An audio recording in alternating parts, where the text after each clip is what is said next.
अगर हमारे स्मार्टफोन की बैटरी 50% से नीचे आने लगती है ना, तो दिमाग में एक अजीब सी बेचैनी शुरू हो जाती है। हाँ, और अगर वो 20% पर आ जाए तो? अरे 20% पर तो लगता है जैसे कोई इमरजेंसी आ गई हो। स्क्रीन पर वो लाल रंग का निशान दिखते ही हम तुरंत अपना सब कुछ छोड़कर चार्जर ढूंढने लगते हैं। एकदम पैनिक मोड ऑन हो जाता है। बिल्कुल, उस वक्त पूरा फोकस बस किसी तरह उस डिवाइस को जिंदा रखने पर होता है। वही तो। लेकिन आयरनी देखिए, हम दिन भर उस फोन को चार्ज करने की फिक्र तो करते हैं, पर जिस दिमाग से हम वो सारी टेंशन ले रहे हैं, जब उसकी अपनी बैटरी लो होती है ना, तो कोई रेड लाइट ब्लिंक नहीं होती। सही बात है। स्ट्रेस से या लगातार ओवरथिंकिंग से दिमाग थक रहा होता है, पर हमें कोई वार्निंग नहीं मिलती। एग्जैक्टली। तो आज की इस डीप डाइव में हम कुछ ऐसी ही अप्रोच पर बात कर रहे हैं। जो सोर्स मटेरियल हम आज एनालाइज कर रहे हैं, वो दरअसल हमारे दिमाग के एक डेली प्लग इन की तरह है। एक प्रैक्टिकल गाइड कह सकते हैं इसे। हाँ, वो बताता है कि दिमाग को फ्रेश और शांत रखने के लिए ना किसी बहुत लंबे या महंगे वेकेशन की जरूरत नहीं पड़ती, बल्कि रोजाना की कुछ छोटी छोटी आदतों से ही हम अपना कॉग्निटिव लोड रीसेट कर सकते हैं। सुनने वालों के लिए ये एक परफेक्ट ब्रेकडाउन होने वाला है। बिल्कुल, और मेरा मानना है कि ये रीसेट आज के दौर में एक लग्जरी नहीं, बल्कि एक एब्सोल्यूट नेसेसिटी बन चुका है। जरूरत बन गई है, राइट? हाँ, क्योंकि अगर हम ध्यान से सोचें तो एक आम इंसान का दिमाग शायद ही कभी पूरी तरह से ऑफ होता है। मॉडर्न लाइफस्टाइल में हमारा दिमाग लगातार इन्फॉर्मेशन प्रोसेस कर रहा है। जैसे फोन के बैकग्राउंड में बीसियों एप्स चल रही होती हैं। वही सेम फंडा यहाँ भी अप्लाई होता है। बैकग्राउंड में चलने वाली एप्स लगातार बैटरी ड्रेन करती है। वैसे ही हमारे दिमाग में कल के काम का स्ट्रेस, कल की मीटिंग्स, पिछले हफ्ते की कोई छोटी सी बहस या फिर सोशल मीडिया फीड्स का जो डेटा है, इस सब बैकग्राउंड में लगातार चल रहा होता है। और हमें लगता है कि हम खाली बैठे हैं। एग्जैक्टली। पर इस लगातार चलने वाली प्रोसेसिंग की वजह से जो मानसिक थकान पैदा होती है ना, वो फिजिकल थकान से कहीं ज्यादा एग्जॉस्टिंग होती है। अच्छा, वो कैसे? क्योंकि वो हमारी डिसीजन मेकिंग पावर और इमोशनल रेगुलेशन दोनों को पूरी तरह कॉम्प्रोमाइज कर देती है। इसलिए इस बैकग्राउंड एक्टिविटी को रोकने और दिमाग को रिचार्ज करने के मैकेनिक्स को समझना बेहद जरूरी है। तो चलिए फिर इस रीसेट प्रोसेस के मैकेनिक्स को ही पहले समझते हैं। जो मटेरियल हमारे पास है, उसमें रिसर्च इस पूरे सीक्वेंस को एक बहुत ही इंटरेस्टिंग तरीके से फ्रेम करती है। शुरुआत होती है सुबह के वक्त से। राइट। यहाँ बताया गया है कि सुबह की फ्रेश हवा में 15 से 20 मिनट टहलना या हल्की एक्सरसाइज करना दिमाग को साफ और एनर्जेटिक बनाता है और स्ट्रेस कम करता है। और फिर ठीक है, इस फिजिकल मूवमेंट के बाद आता है दूसरा स्टेप, जो कि स्टिलनेस का है। हाँ, 5 से 10 मिनट आंख बंद करके शांति से बैठना और अपनी सांस पर ध्यान देना, जिसे हम मेडिटेशन कहते हैं। सोर्स कहता है कि इससे दिमाग शांत होता है और कंसंट्रेशन बढ़ता है। पर मैं यहाँ थोड़ा सा रुक कर इस कॉन्ट्रडिक्शन को समझना चाहता हूँ। कॉन्ट्रडिक्शन कैसा? देखिए, एक तरफ हम एक्सरसाइज करके बॉडी को फिजिकली मूव कर रहे हैं, हार्ट रेट बढ़ा रहे हैं और इंटरनल इंजन को एकदम रेव अप कर रहे हैं। और ठीक अगले ही पल हम कह रहे हैं कि सब कुछ रोक दो, आंख बंद करो और सांस पर ध्यान लगाओ। मैं इसको इस तरह से देखता हूं, जैसे गाड़ी का इंजन स्टार्ट करने के बाद तुरंत हाई स्पीड में भगाने के बजाय उसे थोड़ी देर आइडल पर छोड़ देते हैं ताकि इंजन स्मूथली चले और वार्म अप हो जाए। क्या बॉडी और माइंड के कॉन्टेक्स्ट में ये मेडिटेशन वैसा ही कुछ काम करता है? ये एनालॉजी यहाँ बिल्कुल परफेक्ट फिट बैठती है। गाड़ी को आइडल पर छोड़ना दरअसल इंजन की इंटरनल फ्लूइड्स को स्टेबलाइज करने का वक्त देता है। इंसान के दिमाग के साथ भी एग्जैक्टली यही होता है। तो मतलब ये सीक्वेंस सोच समझकर बनाया गया है। बहुत गहरा साइंटिफिक लॉजिक छुपा हुआ है इसमें। ध्यान दीजिए कि पहले मूवमेंट है और फिर शांति। जब इंसान सुबह उठता है तो उसकी बॉडी में कॉर्टिजोल, जो कि एक स्ट्रेस हार्मोन होता है। हाँ, कॉर्टिजोल का लेवल नेचुरली हाई होता है सुबह के वक्त। इसे साइंस में कॉर्टिजोल अवेकनिंग रिस्पॉन्स कहते हैं। ओह, मतलब बॉडी खुद को जगाने के लिए स्ट्रेस का यूज करती है। बिल्कुल, ये हमें फिजिकली जगाने के लिए जरूरी है, पर प्रॉब्लम तब होती है जब इस एनर्जी को चैनल नहीं किया जाता। अगर ये बॉडी में ऐसे ही रहे तो ये दिन भर की एंजाइटी में बदल सकती है। आई सी। तो एक्सरसाइज उस एक्स्ट्रा कॉर्टिसोल को निकाल देती है। वही तो, जब कोई इंसान सुबह फ्रेश हवा में हल्की एक्सरसाइज करता है या टहलता है तो वो फिजिकल मूवमेंट उस एक्सेस कॉर्टिसोल को बर्न ऑफ कर देता है। Make sense. और इसके अलावा एक और चीज होती है, जब हम आगे की तरफ चलते हैं तो हमारी आंखों के आगे से चीजें गुजरती हैं, जिसे न्यूरोसाइंस में ऑप्टिक फ्लो कहते हैं। ऑप्टिक फ्लो, ये क्या करता है? ये ऑप्टिक फ्लो हमारे दिमाग के फियर सेंटर यानी अमिगडाला को शांत करता है। एक्सरसाइज से बॉडी में ब्लड और ऑक्सीजन का सर्कुलेशन बढ़ता है, जो दिमाग के लिए एक फिजिकल रीसेट का काम करता है। अच्छा, तो बेसिकली बॉडी ने अपनी एक्स्ट्रा टेंशन निकाल दी, पर फिर उसके तुरंत बाद सांस पर ध्यान देने की क्या जरूरत है? क्योंकि कॉन्ट्रडिक्शन लग जरूर सकता है, पर असल में ये एक ट्रांजिशन फेज है। जब फिजिकल एक्सरसाइज खत्म होती है तो बॉडी का नर्वस सिस्टम फाइट और फ्लाइट वाले सिंपैथेटिक स्टेट से निकलकर रेस्ट एंड डाइजेस्ट स्टेट में शिफ्ट होने के लिए तैयार होता है। राइट। लेकिन दिमाग अभी भी भाग रहा होता है थॉट्स में। ऐसे वक्त में जब कोई सिर्फ 5 या 10 मिनट मेडिटेशन करता है तो वो अपनी अटेंशन को एक जगह एंकर कर रहा होता है। मतलब वो गाड़ी को आइडल पर छोड़ रहा है। हाँ, अक्सर लोग सोचते हैं कि मेडिटेशन का मतलब दिमाग को कंप्लीटली ब्लैंक करना है, जो कि प्रैक्टिकली नामुमकिन है। असल में जब दिमाग भटकता है और हम उसे वापस सांस पर लाते हैं तो वो दिमाग के फोकस मसल का एक बाइसेप कर्ल होता है। ओह, ये बहुत बढ़िया तरीका है इसे समझने का, फोकस मसल की एक्सरसाइज। बिल्कुल। फिजिकल मूवमेंट ने बॉडी की टेंशन हटाई और सांस पर ध्यान देने ने उस आइडल इंजन को एक स्टेडी काम रिदम दे दी। उस दिन के आगे के टास्क के लिए ये एक सॉलिड फाउंडेशन बन जाती है। ये बहुत क्लियर है। अब फाउंडेशन बन गई, दिमाग अब उस आइडल और स्मूथ स्टेट में आ चुका है। लेकिन अब सवाल ये आता है कि उस शांत दिमाग में हम फीड क्या कर रहे हैं, इनपुट क्या दे रहे हैं? हाँ, जो सोर्स हम पढ़ रहे थे वो बताता है कि धीमा और अच्छा म्यूजिक सुनने से मूड अच्छा होता है और माइंड रिलैक्स होता है। और उसके साथ ही दिन के किसी हिस्से में कोई स्टोरी या मोटिवेशनल किताब पढ़ने से दिमाग का थॉट प्रोसेस पॉजिटिव होने लगता है। ये कॉग्निटिव शिफ्ट लाता है। इसको सुनकर मुझे लगता है जैसे दिमाग एक उपजाऊ खेत की तरह है और मेडिटेशन ने सुबह उसकी मिट्टी को नरम कर दिया है। राइट, बिल्कुल। अब अगर हम इसमें पॉजिटिव आइडियाज या अच्छी किताबों की बीज डालेंगे तो पॉजिटिव सोच की ही फसल उगेगी। पर मैं यहाँ थोड़ा पुशबैक देना चाहता हूँ। अच्छा, कहिए। प्रैक्टिकल रियलिटी में अगर हम देखें तो सुबह उठते ही लोगों के सामने बिल्स होते हैं, ऑफिस की डेडलाइंस होती हैं, दुनिया भर के प्रैक्टिकल टेंशन्स सामने खड़े होते हैं। तो क्या सच में सिर्फ एक धीमा गाना सुन लेने से या किसी किताब के 2 पन्ने पढ़ लेने से वो डीप रूटेड थकान और एंजाइटी दूर हो सकती है? मैं समझ सकती हूँ ये डाउट कहाँ से आ रहा है। ये आना बहुत लाजमी भी है, क्योंकि हम सॉल्यूशंस को उनके डायरेक्ट इम्पैक्ट से मेजर करते हैं। हाँ, मतलब गाना सुनने से बैंक अकाउंट तो नहीं बढ़ जाएगा ना? एग्जैक्टली। एक अच्छी स्टोरी या म्यूजिक आपके बिल्स पे नहीं करेगा, पर यहाँ दिमाग का मैकेनिज्म थोड़ा अलग काम करता है। वो म्यूजिक या किताब आपके दिमाग को उस रूमिनेशन लूप से बाहर निकालता है। रूमिनेशन लूप मतलब एक ही चीज को बार बार सोचना? सही पकड़ा। रूमिनेशन का मतलब है जब दिमाग एक ही प्रॉब्लम को बार बार लगातार सोचता रहता है बिना किसी सोल्यूशन पर पहुंचे। ये लूप हमारे प्री फ्रंटल कॉर्टेक्स को बुरी तरह थका देता है। तो धीमा म्यूजिक वहां क्या करता है? जब हम धीमा म्यूजिक सुनते हैं, खासकर वो जिसका टेम्पो 60 बीट्स पर मिनट के आसपास हो, तो हमारा दिल की धड़कन सबकॉन्शियसली उस टेम्पो के साथ सिंक होने लगती है। वेट, सच में हार्ट बीट म्यूजिक से सिंक होती है? बिल्कुल। और ये दिमाग को एक फिजिकल सिग्नल भेजता है कि आसपास कोई खतरा नहीं है, सब सुरक्षित है। हमारी ब्रेन वेव्स बीटा स्टेट से, जो कि हाई अलर्टनेस और स्ट्रेस का स्टेट है, उससे निकलकर अल्फा स्टेट में आने लगती हैं, जहां रिलैक्सेशन होता है। वाओ। और किताबें पढ़ना, वो कैसे हेल्प करती हैं इसमें? जहां तक रीडिंग की बात है, एक मोटिवेशनल स्टोरी या अच्छी किताब पढ़ना एक कॉग्निटिव बफर क्रिएट करता है। ये दिमाग को एक नया नैरेटिव देता है। नया नैरेटिव? मतलब दिमाग को एक ब्रेक मिलता है अपने खुद के थॉट्स से? एग्जैक्टली। जिससे प्रॉब्लम सॉल्विंग मोड में फंसा हुआ दिमाग थोड़ी देर के लिए एक अलग पर्सपेक्टिव देख पाता है। ये बेसिकली दिमाग को उस टेंशन वाले ट्रैक से उतारकर एक फ्रेश ट्रैक पर डालने का प्रोसेस है। बिल्स तो वैसे ही रहेंगे, पर आपका दिमाग उन्हें हैंडल करने के लिए ज्यादा शार्प होगा। I get it now. मतलब हम प्रॉब्लम को इग्नोर नहीं कर रहे हैं, बल्कि प्रॉब्लम को हैंडल करने वाले टूल यानी हमारे दिमाग को थोड़ी देर उस लगातार चलने वाले घिसाव से बचा रहे हैं। ये बिल्कुल सेंस बनाता है। हाँ, रिकवरी का वक्त दे रहे हैं। अगर इंटरनली दिमाग को इस तरह से प्रिपेयर किया जा सकता है तो इसके बाद एक बहुत ही क्रिटिकल एस्पेक्ट सामने आता है, हमारा एक्सटर्नल एनवायरनमेंट, खासकर आज की दुनिया में।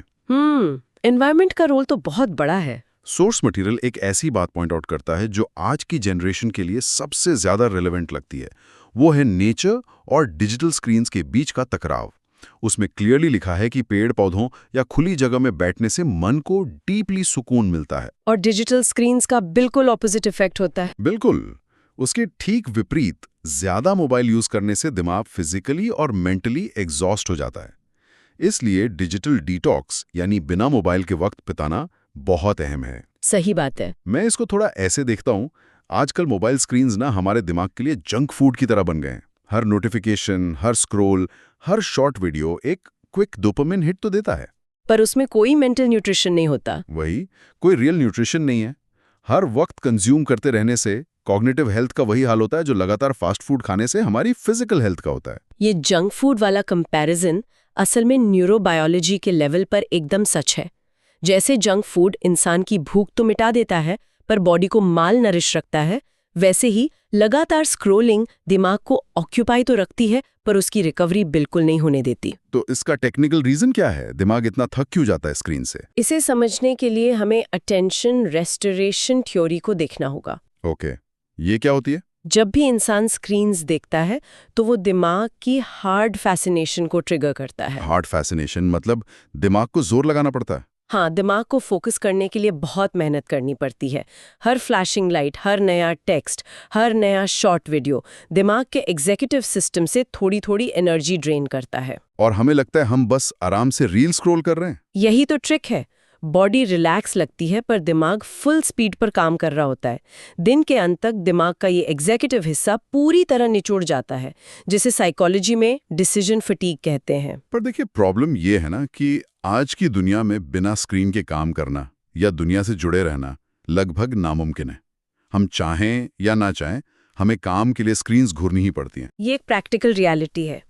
तो फिर ये जो नेचर या पेड़ पौधों के बीच वक्त बिताने का कॉन्सेप्ट है, क्या ये स्क्रीन टाइम के साइड इफेक्ट्स के खिलाफ एक एंटीडोट या दवाई का काम करता है? बिल्कुल करता है। और नेचर का ये हीलिंग मैकेनिज्म उस हार्ड फैसिनेशन का ठीक उल्टा है। इसे हम सॉफ्ट फैसिनेशन कहते हैं। सॉफ्ट फैसिनेशन, ये सुनने में ही रिलैक्स लग रहा है। ये कैसे काम करता है? जब कोई इंसान किसी पार्क में बैठता है, पेड़ के पत्तों को हवा में हिलते हुए देखता है या आसमान में बादलों को चलता हुआ देखता है, तो उसका दिमाग एंगेज तो होता है, पर बिना किसी कॉग्निटिव एफर्ट के। मतलब कोई मेंटल जोर नहीं लगाना पड़ता। एग्जैक्टली। नेचर हमारे दिमाग से कुछ मांगती नहीं है। वहां कोई नोटिफिकेशन अलर्ट नहीं है, कोई डेडलाइन नहीं है, कोई पॉपअप नहीं आता कि यहां क्लिक करो। सही बात है, बस खुली जगह और शांति।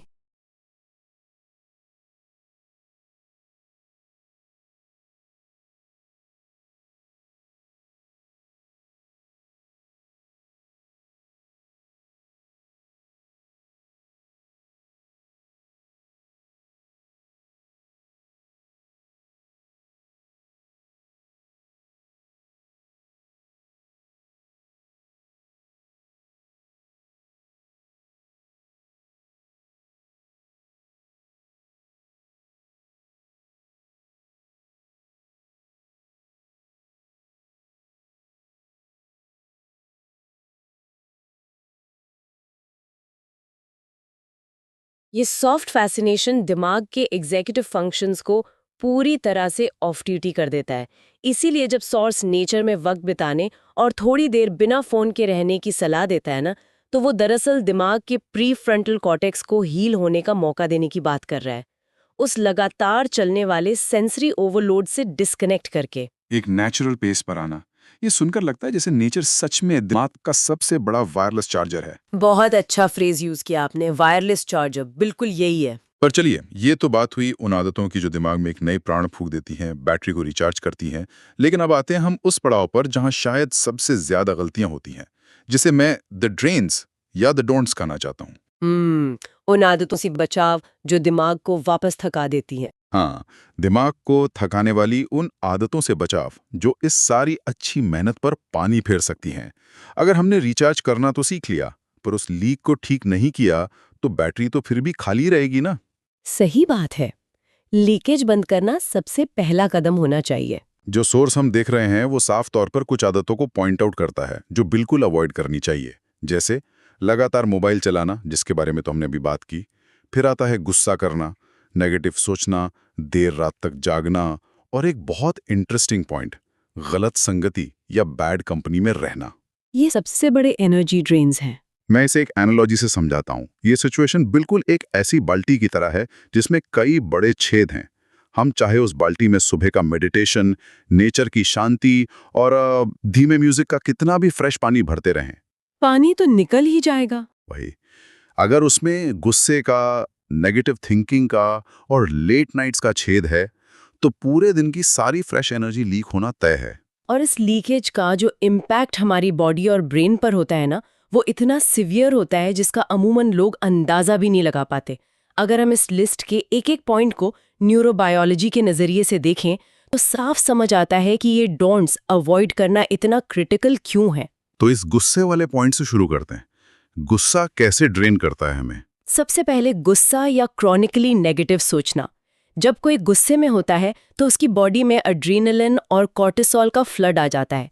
एक तरह से दिमाग का एमिगडाला हाईजैक हो जाता है। एमिगडाला हाईजैक मतलब दिमाग अपने ही कंट्रोल में नहीं रहता। एग्जैक्टली। और बॉडी फिजिकली वैसा बिहेव करती है जैसे लिटरली किसी वाइल्ड एनिमल ने अटैक कर दिया हो। हार्ट रेट बढ़ जाता है, सांस तेज हो जाती है।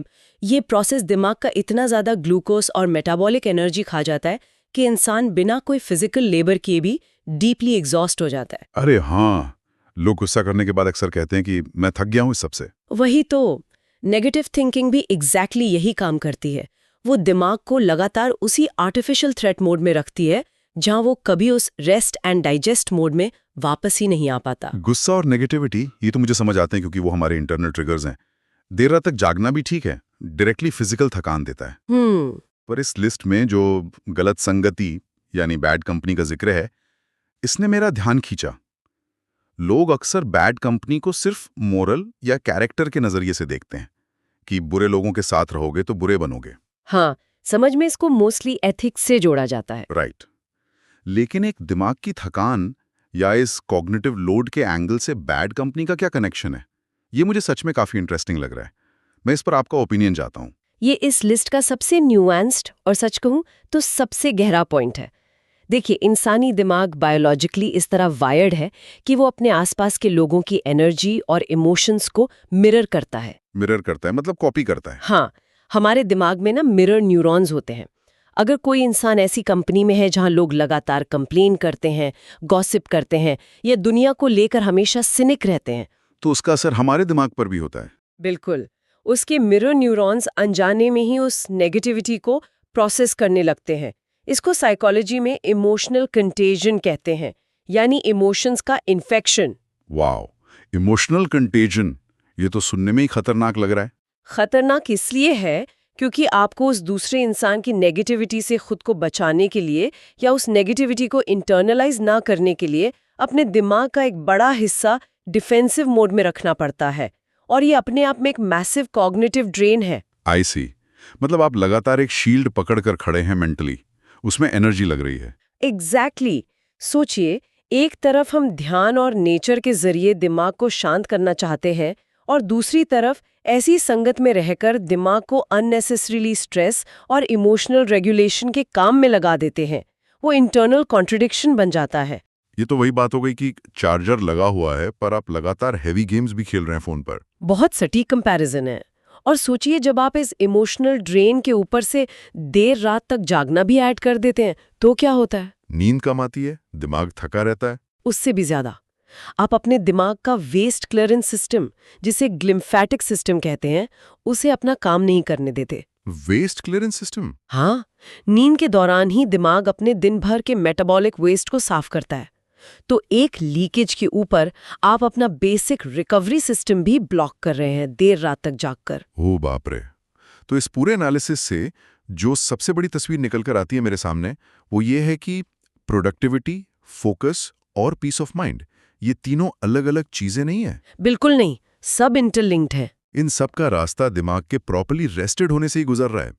दिमाग का रिचार्ज सिस्टम किसी बहुत बड़े इवेंट या किसी 2 हफ्ते के पहाड़ों वाले वोकेशन का मोहताज नहीं है। नहीं, ये डेली हैबिट्स का खेल है। वही, बल्कि हर रोज इंटेंशनली अपने दिमाग को उन स्टेट्स में ले जाना जहां वो अपने बैकग्राउंड ऐप्स को बंद कर सके। चाहे वो सुबह की 15 मिनट की चाल हो, थोड़ी देर की कॉन्शियस सांस पर ध्यान देना हो, वो 60 बीट्स पर मिनट वाला धीमा म्यूजिक हो, या किसी पेड़ के पास बिना किसी स्क्रीन के शांति से बैठना हो। ये छोटी बातें ही असल इम्पैक्ट लाती हैं। और इनके बराबर का ही इंपॉर्टेंट काम है उन लीकेज पॉइंट्स को बंद करना जहां से सारी एनर्जी ड्रेन होती है, जैसे गुस्सा, लेट नाइट्स और वो इमोशनल कंटेजन वाली संगत जो दिमाग से कॉन्स्टेंटली एक मेंटल टोल टैक्स वसूलती है। मुझे लगता है आज के भागदौड़ भरे द्वार में शार्प रहने का तरीका लगातार भागना नहीं है, बल्कि ठीक तरीके से रुकना और रिचार्ज करना है। एकदम सटीक समरी दी है आपने। दरअसल वेलबींग या सक्सेस इस बात पर निर्भर नहीं करती कि आप दिन भर में कितना ज्यादा डेटा कंज्यूम करते हैं या कितने घंटे लगातार काम करते हैं। सही बात। वो इस बात पर निर्भर करती है कि आप अपने दिमाग को उस एग्जॉशन से वापस बेसलाइन पर लाने की आर्ट को कितना समझते हैं। दिमाग का रीसेट होना अब सिर्फ एक लग्जरी नहीं रह गया है, ये बेसिकली हमारा सर्वाइवल मैकेनिज्म बन चुका है। Survival mechanism, I totally agree with this. लेकिन इस पूरे डीपली इन्फॉर्मेटिव डिस्कशन को समेटने के बाद मैं एक नए ख्याल पर इस चर्चा को खत्म करना चाहता हूं। हमने इस सोर्स से देखा कि नेचर में वक्त बिताना और बिना किसी इनपुट के बैठना दिमाग के लिए सबसे जरूरी टूल्स हैं। पर जिस रफ्तार से दुनिया आगे बढ़ रही है, जहां हर तरफ हर पब्लिक स्पेस में स्क्रीन्स हैं, लाउड आवाजें हैं और एडवर्टीजमेंट्स की भीड़ है, क्या हम एक ऐसे फ्यूचर की तरफ बढ़ रहे हैं जहां शांति, नेचर और यहां तक कि बोर्डम भी एक लग्जरी बन जाएंगे? अगर हम रोजाना अपने फोन को चार्ज करना नहीं भूलते और उसकी बैटरी 20% होते ही पैनिक करने लगते हैं, तो फिर अपने खुद के दिमाग की बैटरी लो होने पर हम उसको इग्नोर क्यों कर देते हैं? क्या हमने अपनी टेक्नोलॉजी की फिक्र अपने खुद की दिमाग की हेल्थ से ज्यादा करनी शुरू कर दी है? क्या आने वाले वक्त में एक शांत और रिचार्ज दिमाग सिर्फ उन कुछ लोगों के पास होगा जो लिटरली साइलेंस और डिस्कनेक्ट होने के लिए प्रीमियम पे कर पाएंगे? ये एक ऐसा प्रश्न है जिस पर आगे चलकर हम सबको ध्यान देने की जरूरत पड़ेगी। सुनने वालों के सोचने के लिए इस सवाल को यहीं छोड़ देते हैं। आज के डीप डाइव में बस इतना ही।